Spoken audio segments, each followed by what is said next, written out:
Stove on பண்ணிக்கோங்க. ஒரு pan வச்சுட்டு பேன் நல்லா காஞ்சதும் அதில் கொஞ்சமாக ஆயில் சேர்த்துக்கோங்க. 1/2 டீஸ்பூன் அளவுக்கு நம்ம கடுகு சேர்த்துக்கலாம். கடுகு நல்லா பொரிஞ்சு வரும் பொழுது 1 ஸ்பூன் அளவுக்கு கடலைப்பருப்பு சேர்த்துக்கோங்க. கூடவே வெங்காயம் 2 வெங்காயத்தை நல்லா சின்னதாக நறுக்கி அதையும் சேர்த்து நல்லா எண்ணெயிலே வதக்குங்க.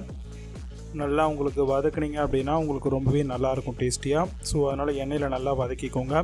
இப்போ நல்லா கண்ணாடி பக்கத்துக்கு வந்ததுக்கப்புறம் இப்போ நம்ம வெண்டைக்காய் 1/4 கிலோ அளவுக்கு நம்ம சின்னதாக ரவுண்டாக கட் பண்ணி வச்சுருக்கோம்.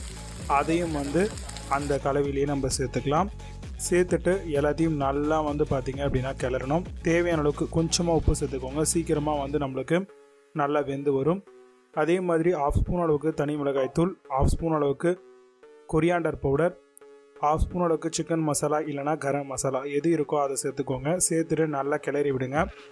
உப்பு உங்களுக்கு எக்ஸ்ட்ராவாக தேவைப்பட்டால் கொஞ்சமாக சேர்த்துக்கலாம். இது அப்படியே பார்த்திங்கன்னா எண்ணெயிலேயே நல்லா வதக்கணும். தண்ணியும் அதெல்லாம் எதுவுமே சேர்க்கக்கூடாது. ஹை ஃப்ளேம்லேயே வச்சு நல்லா பார்த்திங்க அப்படின்னா சுருங்கி வரும். அந்த அளவுக்கு நல்லா குக் பண்ணிக்கோங்க.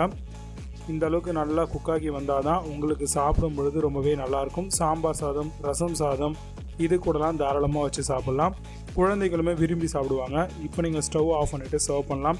ரொம்ப சூப்பரான பிந்தி ஃப்ரை பக்காவாக ரெடி ஆகிடுச்சு. ட்ரை பண்ணுங்கள்.